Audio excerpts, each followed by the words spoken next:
അപ്പോൾ നോക്കൂ, ഈ നാളിലെ ഇബാദത്തുകൾ, ഈ ദിനങ്ങളിൽ മാത്രമുള്ള ഇബാദത്ത് അത് ഏതാണ്? ഹജ്ജാണ്. ഹജ്ജ് മുഅ്മിനീങ്ങളുടെ എല്ലാം അവരുടെ അർക്കാൻ, ഇസ്ലാമിൻ്റെ റുക്ന് പൂർത്തിയാകുന്നത് ഇബാദത്തിലൂടെയാണ്.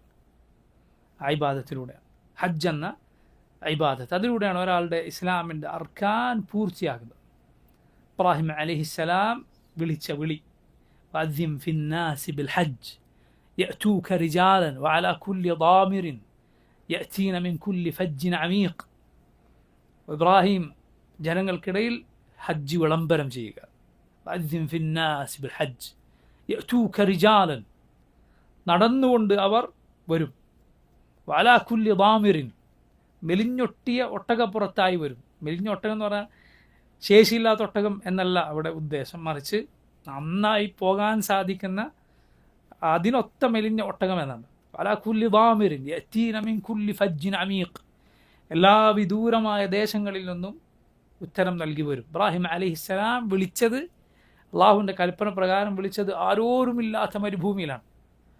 പക്ഷെ അള്ളാഹു റബ്ബുൽ ആലമീൻ അത് കേൾപ്പിച്ചു. സലഫുകൾ, മുൻഗാമികൾ പറഞ്ഞത് കാണാം, ഖിയാമത്ത് നാൾ വരെ ഹജ്ജിന് വരിക ഇബ്രാഹിം അലൈഹിസ്സലാമിൻ്റെ ആ വിളിക്ക് ഉത്തരം നൽകിയവരാണ്. അവർ ഉമ്മയുടെ ഗർഭപാത്രത്തിലോ പിതാവിൻ്റെ മുതുകുകളിലോ ഉണ്ടായിരിക്കപ്പോലും അതൊരു തൗഫീഖാണ്. അതുകൊണ്ടാണ് അത് എല്ലാവർക്കും സാധിക്കുകയില്ല. ചിലപ്പോൾ വർഷങ്ങൾ, മക്കൾക്ക് തൊട്ടടുത്ത് തായിഫിലൊക്കെ വർഷങ്ങൾ, പതിറ്റാണ്ടുകൾ താമസിച്ചിട്ട് ഒരു ഹജ്ജ് ചെയ്യാതെ തിരിച്ചുപോയ ആളുകളുണ്ടാവും.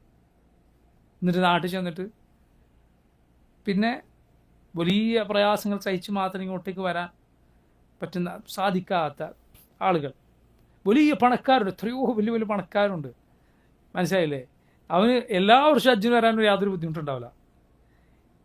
എന്നിട്ട് പോലും അത് സാധിക്കാത്ത ആളുകൾ, കാരണം അതൊരു തൗഫീഖാണ്. അള്ളാഹു സുബ്ഹാനഹു വ തആല നൽകുന്ന തൗഫീഖ്. പ്രിയ സഹോദരങ്ങളെ, മുഅ്മിനീങ്ങളെ,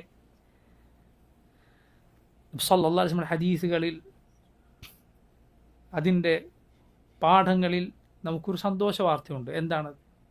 നീ ആത്മാർത്ഥമായി സിദ്ഖോടെ ഹജ്ജ് കൊതിച്ചാൽ, അത് ആഗ്രഹിച്ചാൽ, അത് നിയത്താക്കിയാൽ ഇൻഷാ അല്ലാഹ് അതിന് തടസ്സമുണ്ടായാലും അള്ളാഹു റബ്ബുൽ ആലമീൻ അതിൻ്റെ പ്രതിഫലം നൽകും.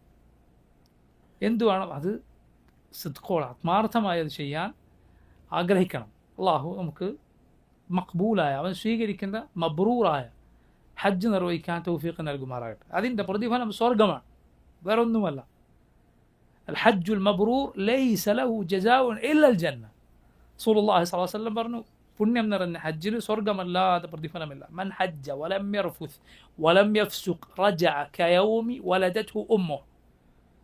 തിന്മകൾ ചെയ്യാതെ, വൃത്തികേടുകൾ ചെയ്യാതെ ഒരാൾ ഹജ്ജ് ചെയ്താൽ അവൻ ഉമ്മ പ്രസവിച്ച അന്നത്തേതുപോലെയാണ് തിരിച്ചു വരുന്നത്. നോക്കൂ നിങ്ങൾ, ആ ഹദീസിൽ പറഞ്ഞ, സ്വലാസം പറഞ്ഞ ഖൈദുകൾ, നിബന്ധനകൾ. തിന്മ ഇല്ലാത്ത ഹജ്ജിനാണ് തിന്മ മുഴുവൻ പൊറുക്കപ്പെടുന്ന പ്രതിഫലം.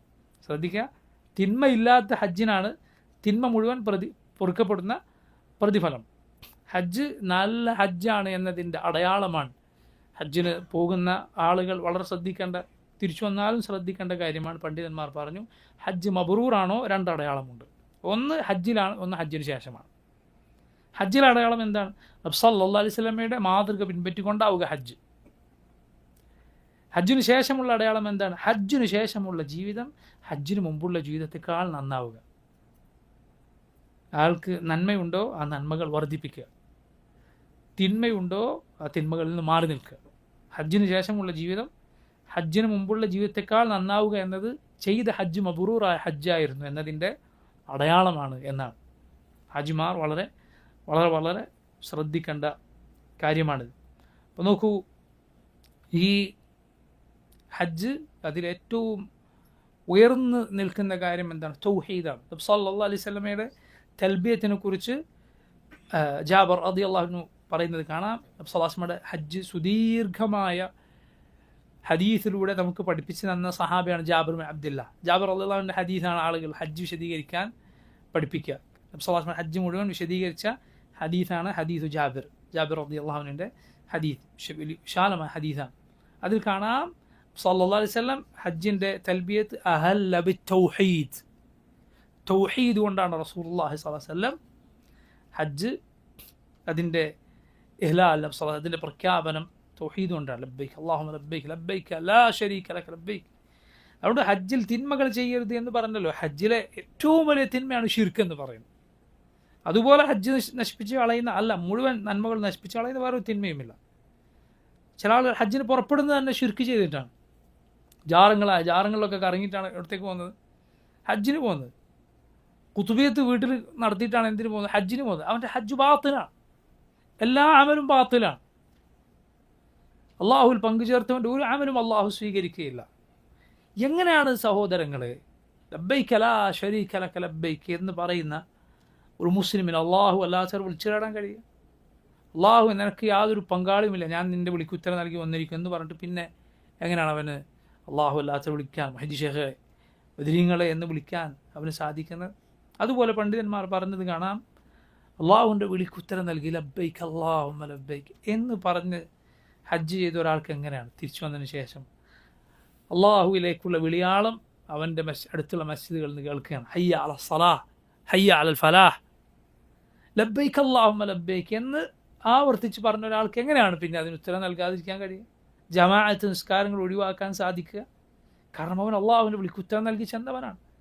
എന്താണ് ആ വാക്കിൻ്റെ അർത്ഥം? ലബ്ബൈക്ക് അല്ലാഹുമ്മ ലബ്ബൈക്ക്, അള്ളാഹുവെ ഞാൻ നിൻ്റെ വിളിക്കുത്തരം നൽകി വന്നിരിക്കുന്നു. ലബ്ബൈക എന്ന ആ പദത്തിൽ പോലും രണ്ടുണ്ട് എന്നാണ്, മനസ്സിലായില്ലേ? ലബ്ബൈക ആ പ്രയോഗത്തിൽ തന്നെ 2 തവണ വീണ്ടും വീണ്ടും അള്ളാഹുവിനോട് പറയും. എത്ര തവണയാണ് തൽബിയത്തിലുള്ളത് ലബ്ബൈക എന്ന വാക്ക്? ലബ്ബൈക അല്ലാഹുമ്മ ലബ്ബൈക്, ലബ്ബൈക ലാ ശരീക ലക ലബ്ബൈക്. പിന്നെയും പിന്നെയും പിന്നെയും പറയുകയാണ്, അള്ളാഹുവെ നിൻ്റെ വിളിക്കുത്തരം നൽകി ഞാനിതാ വന്നിരിക്കുന്നു.